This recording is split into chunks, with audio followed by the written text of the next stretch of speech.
Hi dear students, हम पढ़ रहे हैं रिलेशंस एंड फंक्शंस। ठीक है, क्लास है ये 12th, subject math, exercise 1.3।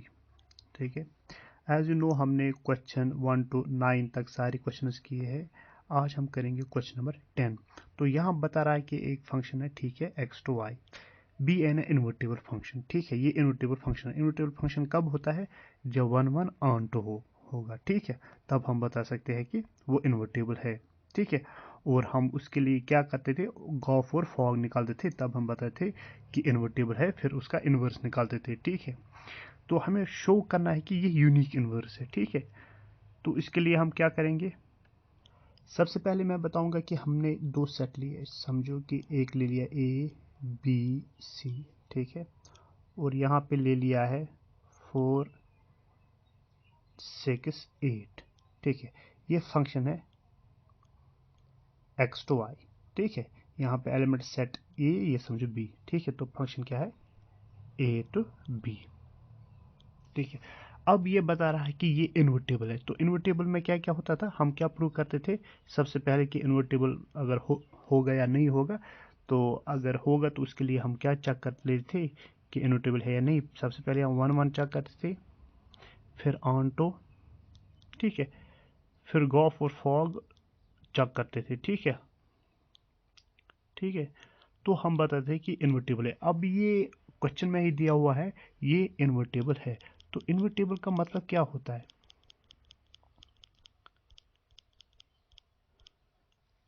Invertible जैसे कि यहाँ पे है फंक्शन ए टू बी, तो इन्वर्टेबल क्या होता है कि यहाँ पे फंक्शन जो है, जो कोड डोमेन है वो डोमेन बन जाएगा। ये है बी, ये है ए सेट। तो इस वाले फंक्शन को हम जी नाम देंगे। ठीक है, यहाँ पे एलिमेंट्स क्या आएंगे? 4 6 8, और यहाँ पे क्या है? A B C. ठीक है, तो यहाँ पे क्या होता है? पहले फंक्शन होता है ए टू बी, तो इन्वर्टेबल क्या होता है? इनवर्स, उल्टा। ठीक है, तो यहाँ पे बी टू ए हम चेक कर लेते हैं। हम यहाँ पे मानते थे एक्स एलिमेंट्स और यहाँ पे मानते थे वाई एलिमेंट्स। ठीक है, तो तभी हम यहाँ पे लिखते थे G of Y, G of Y. ठीक है, यहाँ पे फंक्शन ऐसे प्रूव करना है ना, बी टू ए, तो जी ऑफ वाई लिख लेते। ठीक है, तो वो क्या हमें मिलता था? एक्स, ये वाले एलिमेंट्स।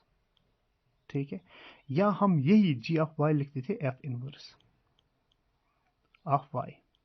ठीक है, इस तरह लिखते थे। तो अब हम ये सॉल्व किस तरह करेंगे? देखो, सबसे पहले मैं क्या लिखूंगा? मैं लिखूंगा, देखो मैं लिखूंगा पहले, यहाँ पे हमें दिया हुआ है function x to y is invertible. ठीक है, इन्वर्टेबल। तो मैंने क्या ले लिया? मैंने लिया है G1 and G2 are two inverse of f. ठीक है, मतलब कि इसके दो इनवर्स एग्जिस्ट करते हैं। ठीक है, हमें ये बताना है कि यूनिक होना चाहिए, यानी कि एक ही इनवर्स एग्जिस्ट करना चाहिए, दो नहीं। तो यहाँ पे हमने सपोज लिया है, मतलब कि दो इनवर्स है। ठीक है, ऑफ एफ। ठीक है, for all y belongs to y. ठीक है, यहाँ तक ठीक है। तो उसके लिए हम क्या लिखेंगे? देखो, हम करते हैं, हमें तो पहले से ही पता है कि इन्वर्टेबल है, तो 1 ऑन टू तो होगा ही। अब यहाँ पे आप फॉग ऑफ G1। ठीक है, दो इनवर्स है ना यहाँ पे, जी ऑफ वाई, वो किसके बराबर होता है? वाई के बराबर है। इन्वर्टेबल पहले से ही है ना, तो यही हम लिख रहे हैं। ठीक है, और क्या है? Fog of G2। दो इनवर्स हम यहाँ पे दिखा रहे हैं, तो इसलिए हम ये लिख रहे हैं। वो भी क्या आया? 1 वाई। ठीक है, और फिर क्या है? यहाँ पे हमें ये दोनों आपस में इक्वल आ गए। ठीक है, तो हम क्या लिखेंगे? Fog of G1 y is equal to fog of G2 y. ठीक है, ये दो आपस में इक्वल आ गए। तो और ये हम किस तरह लिखते हैं? F of G1 of Y,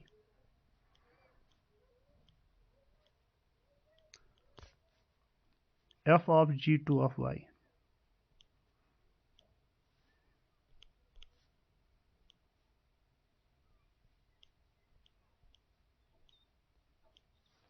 ठीक है, देखो यहाँ पे मैंने क्या प्रूव कर दिया? पहले मैंने लिया f of G1 of y, वो वाई है, f of G2 of y, वो भी वाई है। तो ये दो आपस में इक्वल आ गए। ठीक है, तो अब यही हम फॉग हम लिखते थे f G1 of y, f G2 of Y.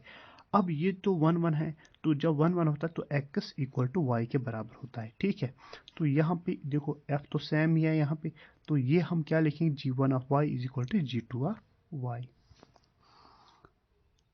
क्योंकि जब 1 1 हम प्रूव करते हैं, क्योंकि उसी में दिया हुआ है क्वेश्चन में है कि ये 1 1 है, तो हम लिखेंगे g1 of y is equal to g2 of y, ठीक है।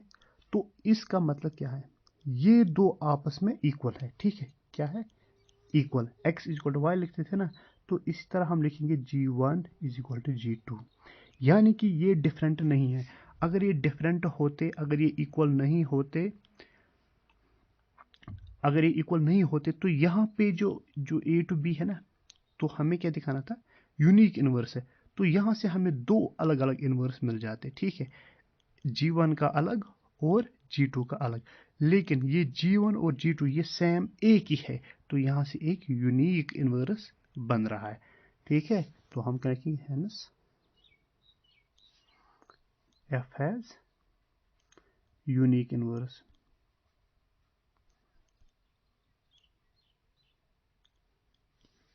ठीक है। आई होप समझ आया होगा, ये नहीं लिखना है, ठीक है। Thank you.